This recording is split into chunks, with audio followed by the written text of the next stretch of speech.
It's a running joke in the gaming community that Xbox has no games. The truth is, they own tons of games. They just won't make any new games for those series. Shout out to the Banjo-Kazooie fans holding out hope for a new game. There's one Xbox series, however, that hasn't seen any love for over a decade at this point, with its last main entry getting cancelled and the game before that being a Kinect exclusive. It's a shame because it's one of the best exclusives the Green Team has. Now, Xbox is teasing a full reveal after its initial teaser 3 years ago, and I wanted to return to the Heroes Guild one more time to see how it holds up. Hi, I'm Mason, and today on Amateur Game Review, we are revisiting Fable.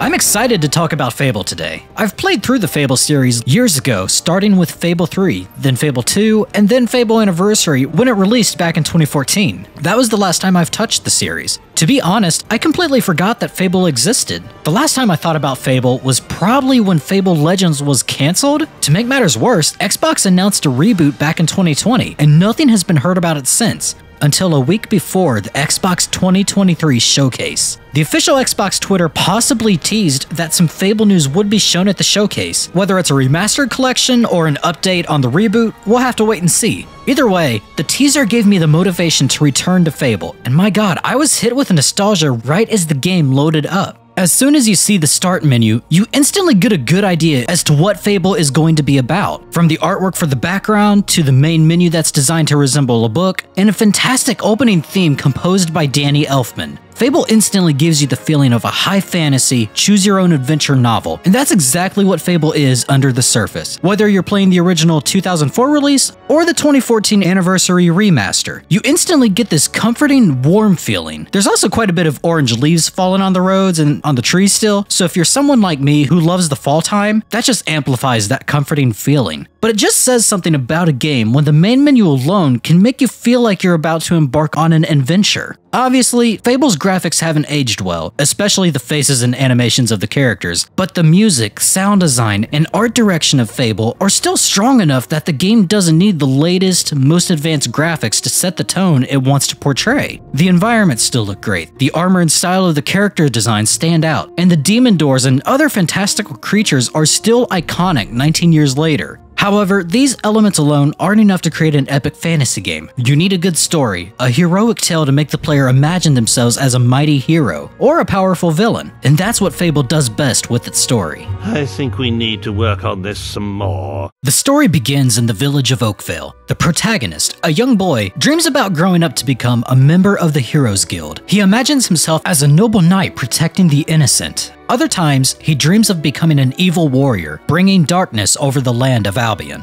One morning, the hero's father wakes him up from his fantasy to remind the young hero that it's his sister's birthday, and he forgot to buy her a present. The father tells the hero he will give him the money to cover a gift if he hears about any good deeds the hero does around the village. This is where the game teaches the player about its morality alignment mechanic. The player can help out and do some good deeds in the village, but they can also get into mischief by doing some bad deeds as well. It's a great, unique way to explain how this morality system works because it gives the player an idea of what is possible. You're still just a kid. It's not like you can commit a murder yet, but by being given the choice to help or stop a bully, stand guard over this man's stuff while he's using the bathroom, or smashing it all before he gets back. It just gives you that small taste of being good or bad, and shows you that neither choice is the wrong choice because in the end, you'll earn the money to buy your sister a gift. Look, there's a little swine, I'm going after him! After the hero earns some money and gives his sister Teresa the present, their village is attacked by bandits. The hero seemingly loses everything. His sister and mother are nowhere to be found. His father lies dead in front of their family home. Just before a bandit can land a killing blow on the young hero, a man from the Heroes Guild, Maze, saves the young boy and takes him to the guild to be trained as a hero himself. After years of training up till adulthood, the hero is given a guild sigil and his first quest, to kill some wasps disturbing the picnic area. A simple, basic task to help you start building your name as a new-founded hero. You'll notice at the quest table that some other quests are grayed out, and that's because your hero is not famous enough to do these jobs yet. As your reputation grows, these jobs not only open up, but will also give you alignment-specific objectives that you can choose to do. For example, there's two quests called Execution Tree and Execution Tree Rescue. They both cover the same event. A criminal from the Bowerstone City Jail is set to be executed, but the guards are worried about bandits coming to rescue their buddy. You get to choose which side you'd rather take. Escort the guards for good alignment points and less money, or aid the bandits in their ambush for some evil alignment points and more money. Please don't kill me! I ain't done nothing! I have a family! I have a shop! Oh. As time passes and the hero's fame grows, Maze tells the hero of a blind Cirrus that knows the location of his sister, who actually survived the attack on Oakville all those years ago. The hero makes his way through the bandit camp of former hero and current bandit king, Twinblade. However, he must fight Twinblade himself to get to the Cirrus. After the battle, the blind Cirrus is revealed to be Theresa herself, blinded during the attack and taken in by Twinblade. Theresa decides to leave the bandit life behind, leaving her brother to Twinblade's fate. The hero can decide to spare or kill Twinblade before he leaves the camp. Some more time passes, and the hero has enough renown to compete in the arena, hosted by the legendary hero, Jack of Blades. The hero wins each round in the arena, but the final round pits him against his childhood rival and fellow hero, Whisper. The hero beats Whisper, and is told by Jack to kill her, but much like your fight with Twinblade, the hero can spare her as well. Jack of Blades visits the hero after the arena battle, seemingly as a friend to let him know that his mother also survived the Oakville massacre and is currently being held captive in a prison. Before the hero sets off to find his mother, Theresa explains that Jack was the one behind the attack on their village, cut out her eyes, and is the one who threw their mother in jail. The reason for all of this is because the hero and his family share the same bloodline with ancient Albion rulers known as the Archon. The Archon defeated Jack thousands of years ago with an ancient sword, filled with the power of the entirety of Albion. Jack wants to use the family's ancient blood to use the sword and regain his power. The hero's new goal is to defeat Jack of Blades once and for all. But first, he must rescue his mother from her jail cell. The hero is imprisoned himself during his rescue attempt, and is held there for an entire year before he and his mother can make their escape. I'm going to skip some events that take place between the hero busting out of prison and the final confrontation with Jack, because I don't want to spoil the entire plot for you, and if you truly don't want any spoilers, stop here and skip to the next section.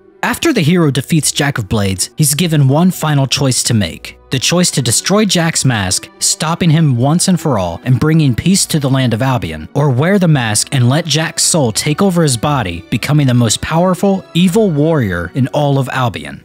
That is your choice to make. I told you I could not be killed so easily, hero.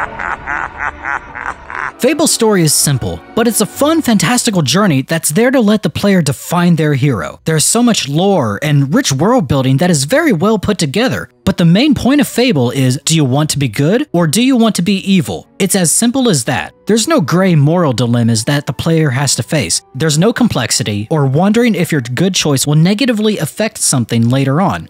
The story expertly manages to separate your choices from the plot, and that's hard to do because that can easily disconnect the player's direct actions from the story and can cause inconsistencies on what's actually happening. But Fable's story is solely focused on the hero's journey and his family's ancient, powerful blood that sets him up to be an important figure in the world. The game defines the backstory, the player defines the hero, and both his and Albion's future. That's not saying the game world doesn't react from the hero's actions, quite the opposite. Whenever you enter a town, the townspeople will either cheer for you, love you, or run away from you and cry when they look at you, depending on your alignment, your style of armor and hair, or tattoos. That's something else Fable was able to pull off quite well, and that's molding your hero's appearance, even though everyone who plays the game starts off with the same default character. Your hair will go gray as you age. If you eat too much, you'll get fat, upgrade your strength, and you'll gain muscle. There's so much possibility to build your hero's appearance, and then your alignment will go on to affect it as well. When you max out your alignment to the good or evil side, you'll either gain a halo and glowing blue markings on your body if you're good, and horns and a demonic appearance if you're truly evil.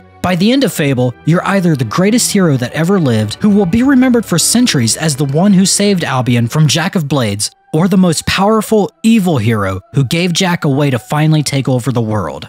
As I said before, the choice is yours, and that's what makes Fable great 19 years later. However, Fable had the chance to be even better than what it is. Big deal. Expectations were high for Fable back in the day. It was set up to be the game of the new millennium, with tons of features and mechanics that have never been done before, and still haven't been done to this day. Fable would feature aging. You start off as a young child, who at age 10 can make choices that will affect the entire kingdom of Albion later on. As you grow older, you can start a family, have kids, eventually die of old age if you don't die in battle, and then your kids will take over your quest and start their own family. NPCs could steal your guild jobs if you ignored the quest cards. Or you could poison an entire village's water supply, killing off the entire local population. Last but not least, as a child, you could plant an acorn, and it will eventually grow into a beautiful tree that you can carve your initials into later on in life. None of this happens in Fable. Your character does age, but it doesn't affect the gameplay at all. In fact, it's kind of odd that you age while everyone and everything around you stays exactly the same. I'm pretty sure the guildmaster should have died of old age by the later sections of the game. I could break you. Your character ages as the story goes on, but the aging process is sped up by leveling up your character. It makes no sense, because when I turned 51 in-game, it's only been a month and 1 day in game time, even though I just went to prison for a whole year. There are literally no world-altering choices at all during the childhood segments, nor is there an acorn to plant. It's possible to get married, even get divorced, or have multiple spouses, but it's not possible to have children in Fable. Oh, you really know how to treat a door. I will always be open to you. It's quite obvious that Lionhead founder Peter Molyneux had a habit of overpromising what was featured in his games. He would later go on to say in an interview that every aspect of Fable he promised did exist in some form or another during Fable's development, and some features did appear in the sequels, like choosing your gender. However, as the Fable series went on, Peter kept making more and more promises that kept fans believing this will be the Fable that delivers on those promises. You are a liar! If any studio head tried to oversell their game today like Peter did for Fable, they would be raked over the coals, and honestly, rightfully so. Lionhead clearly had big dreams, but they couldn't deliver. And I think these expectations caused a bit of a negative reception to the Fable series as a whole, especially when we're talking about Fable 2 and 3. However, as we look back at the first Fable game today, it was, and still is, a wonderful game that does many things that other RPGs still don't do today. How many other RPGs allow you to kill off an entire town, including plot-dependent characters, or get married, cheat on your spouse, and get divorced, or kill a shop owner and take over their business? Can you wipe out the town by burning every house down to the ground? No. You have to do it by hand. But that level of world interactivity is such a unique feature of Fable, very few other developers have copied it, and that's what makes it special 19 years later. You've made me so happy. I can feel pebbles welling up in my eyes. It's the sandbox approach to the gameplay that Fable does right, even if it can be unbalanced at times. By the end of the game, I had more money than I knew what to do with because I wiped out a couple of towns and bought out all the shops along with having my houses available to rent. However, I think that adds to the all-powerful hero or villain that you are at the end of the game. But Fable is not just an economic sandbox, it's also a social sandbox. I touched on this earlier about how villagers react to your presence, but you can also convince them to follow you almost anywhere you want them to go, even if you're sending them on their way to be sacrificed. But you can marry almost anyone you see in Fable, multiple times even. I actually had a wife in southern Bowerstone, and then I married the mayor of Bowerstone, and she's literally a couple of blocks away. I was scared that the two would somehow meet and find out I'm a two-timing boy. But lucky for me, the mayor didn't want to leave her rich, gentrified neighborhood to visit the underprivileged side of town where my other wife happened to live. Even though the sandbox gameplay isn't overly complex, its simplicity makes it fun. It's easy to digest so that anyone can jump in and understand what you're able to do. That's the beauty of Fable's gameplay. Hedwig pleased with puny man. The world of Albion has plenty of other things to offer when you're not trying to get laid or save the world. You can go fishing, dig for treasure, or open up the various demon doors that reside throughout the world. To open these doors, you have to do what the door wants. One door wanted me to be completely evil or eat 11 baby chicks right in front of it. Usually, you'll find a legendary weapon or a potion that increases your life or magic bar inside. Now, if you've noticed I haven't talked about combat yet, there's a reason. Fable's combat is not the best. It's extremely basic and honestly just there. There's no combos available for any of the melee weapons, and most of the magic spells are your run-of-the-mill standard spells that you'd see in any fantasy game, like Fireball, Lightning, Heal, or Summon a creature. None of them really stood out to me. Plus, once I found the most powerful sword you can buy, magic became an even bigger afterthought. That sword did close to 700 damage, and my lightning spell only did 40 damage a second. Why waste my time casting magic when I can beat an enemy in 2 hits? I might be judging the magic too harshly because Fable is a pure fantasy game, but after playing tons of other fantasy games my whole life, I just want something more unique. That's not to say the melee combat is without its issues if I can actually land a hit. Both the player and enemies can block out attacks, and you have to smack them around until you can do a flourishing attack. The problem is, the flourish attack knocks the enemy down on the ground, and sometimes you can execute them right then and there, but I've noticed that move doesn't work half the time, so the enemy will lay on the ground while you're repeating the process on their friends. You also get a ranged weapon, but I hardly ever touched mine at all during my playthrough.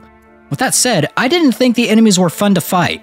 I found myself wanting to run around them, but I stuck it out just to receive the experience points and build up my character. There's even quite a few enemies that can be buggy. For instance, this rock troll was stuck on his rock throw attack, and he backed me into a corner. Every time my hero got up, he would instantly get hit by another rock. What I do like about the combat is when you do use your melee weapon, your ranged weapon, or your magic, you get experience for that category. But when you max out one of your main categories, it does change your appearance. I said earlier, leveling up ages you and bulks you up when you increase your strength. And I actually really like this approach to character building. It all comes back to the sandbox, how you interact with the world, and how the world and your choices affect you. Overall, you play Fable for the choices and the sandbox. The combat is the least interesting thing about Fable. Just got out of guard college last week and I only got a C- in hostage recovery. Fable is one of a kind. There's nothing else out there that has came close to capturing the magic of Fable. Even though the combat leaves a lot to be desired, the story, the lore, the choices you make that affect the world, the fun that the game simply brings. There's so much to Fable that makes it one of Xbox's best games of all time, and I think it has every right to be held in the same high regard as Xbox does with Halo and Forza. One of the biggest mistakes Xbox have made were letting Fable slip into obscurity. Even if they did release Fable Legends, Xbox could have made a statement like, "Hey everyone, this is a spin-off. There's a traditional Fable coming, but this game here is to hold you over until then." I think the community would have been okay with that.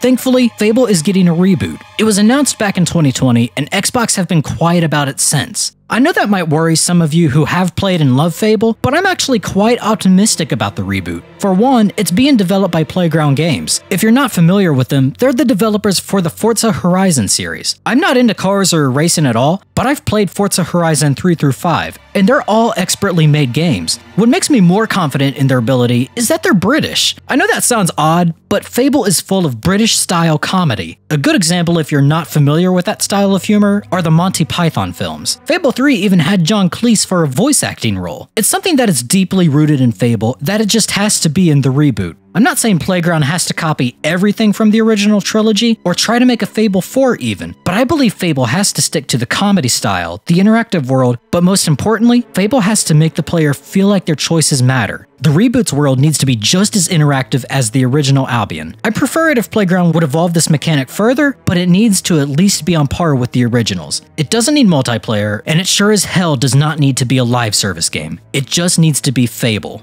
With that said, I trust Playground Games. I think they can do Fable justice. If you're interested in playing Fable before the reboot, the entire series is available on Game Pass, and I highly recommend it. No, Billy. Threatening people is not really a good way to make friends with them. Thank you so much for watching. If you enjoyed this video, give it a like and subscribe. We're just 3 friends who started this channel to share our love for games, and it's been amazing to see the positive reception Amateur Game Review has gotten recently. If you want, you can follow us on Twitter and Instagram where we sometimes post, if you feel so inclined. Thanks again everyone, I'll see you in the next video.